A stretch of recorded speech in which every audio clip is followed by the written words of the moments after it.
Thank you, everyone. It's really a pleasure to be back here with you. It's been quite an eventful month. And before the battery dies on my iPad, I just want to share a quick photograph with you if I can. This is Baby. She's the mascot for Teacup Philosophy. And we lost her a couple of weeks ago. She was nearly 20 years old and 17 years with us, so we're missing her terribly. We're still feeling her around the house all the time. So that's why I'm asking you to embrace those kitty cats and enjoy their unconditional love for as long as you have it. Especially on this day when we're thinking so much about love. Such an important part of who we are and what we are. But there's more important things. You were asking if there are any other celebrations this week or this month.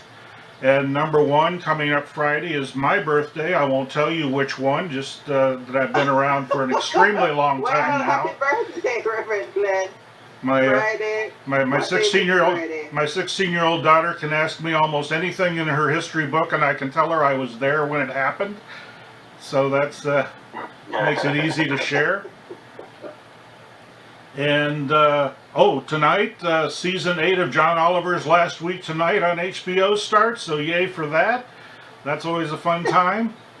And in this month where we celebrate Black history, and why we limit it to 1 month, I'll never know, but we do apparently, officially, that I always like to highlight a leader in the Black community or the African American community, however you want to say it. And just as Marcia kind of threw out this week's title at me just to sort of get my juices flowing, I heard that an extremely talented and strong Black woman, Tina Turner, has been nominated for induction to the Rock and Roll Hall of Fame, so naturally the title stuck. And that's where we're going. And we'll hear a few words from Tina through the talk. I don't have recordings of her, but I did grab some of her quotes. And the first one being that Tina Turner was quoted as saying, "My greatest beauty secret is being happy with myself. I believe that a lot of how you look is to do with how you feel about yourself and your life. Happiness is the greatest beauty secret." And it really is. So what's love got to do with it?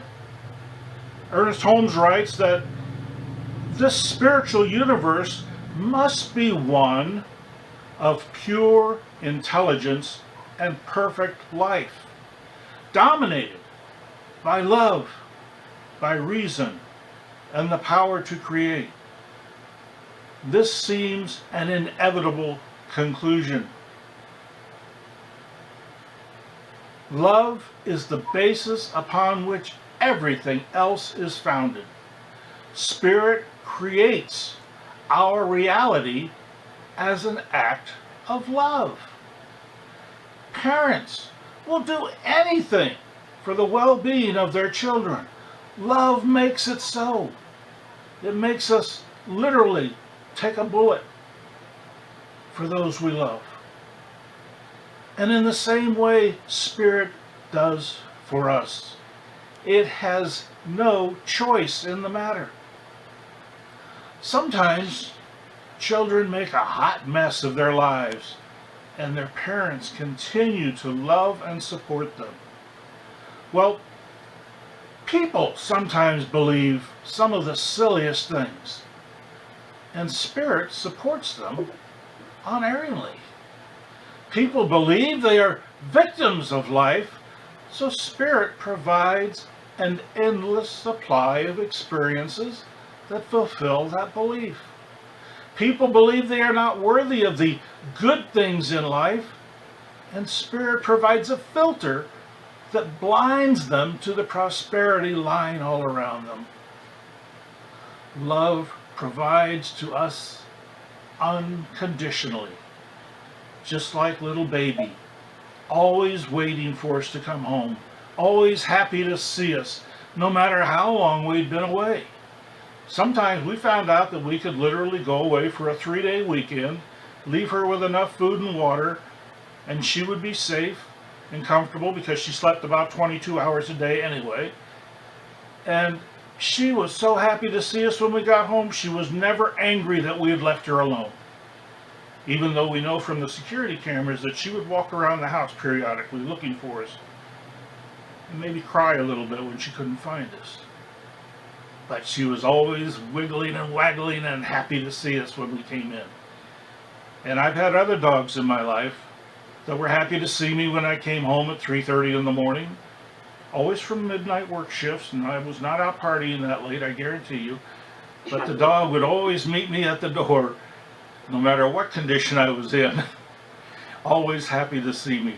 That unconditional love is the same love that we get through spirit. In fact, I always remind people that the reason our dogs are sleeping so much is that it's in their dreams that our universe is kept in alignment. And that unconditional love is what keeps us all put together properly. Tina Turner also was quoted as saying, sometimes you've got to let everything go. Purge yourself. If you're unhappy with anything, whatever's bringing you down, get rid of it.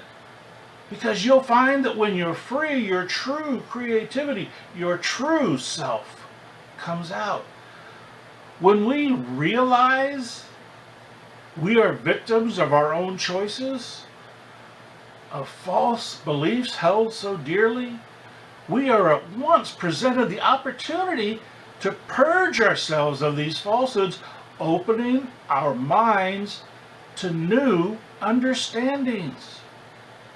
Releasing the self-inflicted barriers to our truth opens the conduits to our creative juices, pathways to success, recognition of our spiritual power, unconditional love. Brene Brown writes in Daring Greatly that love and belonging are irreducible needs of all men, women, and children. We're hardwired for connection.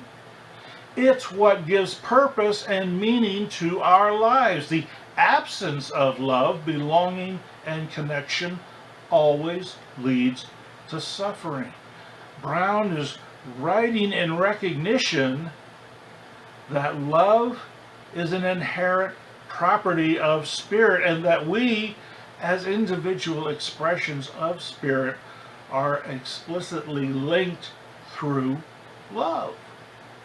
Love expresses in our lives the same way Spirit's unconditional love creates our experiences. When we love someone, we act for their benefit without hesitation. Brown continues writing, love is uncertain. It's risky, incredibly risky. And loving someone leaves us emotionally exposed. Expanding our capacity to love does come with risk. Not everyone is expanding at the same rate. And we may run into some undeserved resistance. So, what's love got to do with it? Not a darn thing if we're unable to love ourselves first. We may be rejected by love by someone we really feel an attraction to. We often reject Spirit through our choices. Spirit does not give up on us. It just keeps loving us, expecting nothing in return. Spirit does not obsess on our rejection. It does not feel unappreciated or devalued. Spirit just keeps on being Spirit, loving us just the way we are. Tina Turner again. I believe that if you'll just stand up and go, life will open up for you. If we are rejected by someone we are attracted to, but know and respect our own value, If we just stand up and go, new and better opportunities will rise to meet us. The rejection will simply become a stepping stone on the way to an expanded consciousness. Tina Turner again. People think my life has been tough, but I think it has been a wonderful journey. The older you get, the more you realize it's not what happens, but how you deal with it. In the 1973 movie The Train Robbers, the character played by John Wayne shares a pre-battle moment with Bobby Vinton's character, who is doubting his untested courage, wondering if he's going to be able to do what he has to do in the coming moments. And Wayne's character tells him, "You know you're a man when you find yourself getting up one more time than you've been knocked down. Life is unpredictable. Spirit is constant." Our ability to maintain our spiritual connection defines our experiences. For some, the connection is subconscious, running ahead of us like a blocker, clearing the way for the ball carrier at a football game. It's just automatically there. We don't think about it that much. But until we get there, until we get to that level of understanding and embodiment of spirit in our lives, until we get there, maintaining our connection requires a more conscious approach. Using tools like meditation, affirmative prayer, and social selection, surrounding ourselves with enlightened souls that share our journey and understand that all of us are on a different place in this path, and that all of us are reaching for the same ultimate goal and offering a helping hand along the way. American journalist Dorothy Day, who was also a social activist in roughly the third quarter of the 20th century, wrote that she only really could love God as much as she loved the person she loved the least. Many claim to love God. They wear all the right accoutrements, read all the right books, and sit in the front pews with all their finery in full display.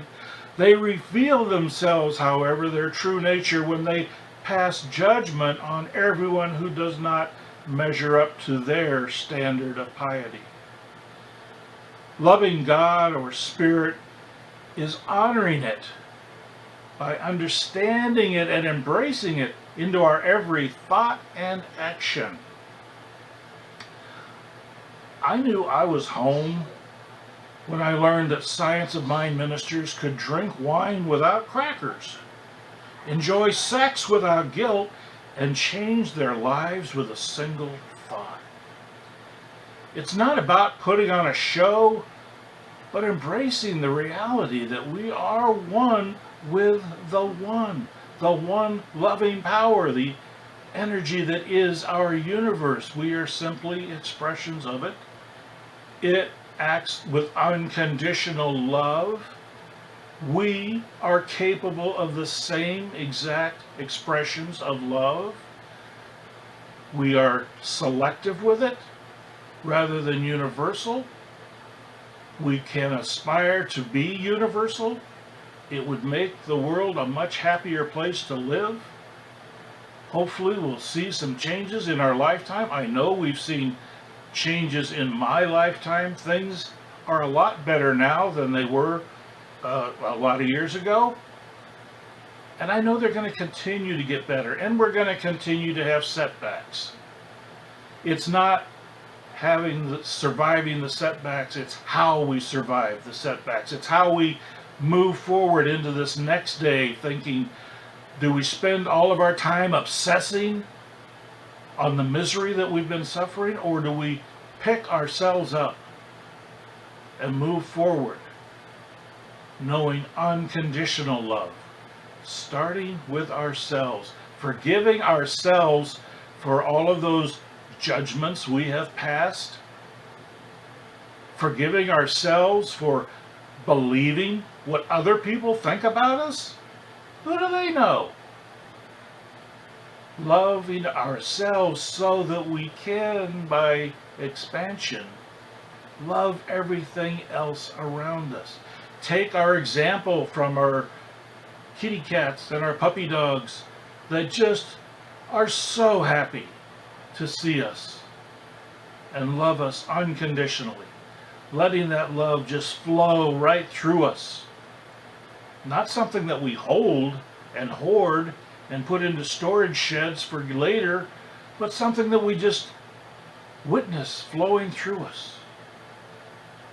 Expressing in the way we just wait quietly for that stupid traffic light to change when we're late and didn't leave on time.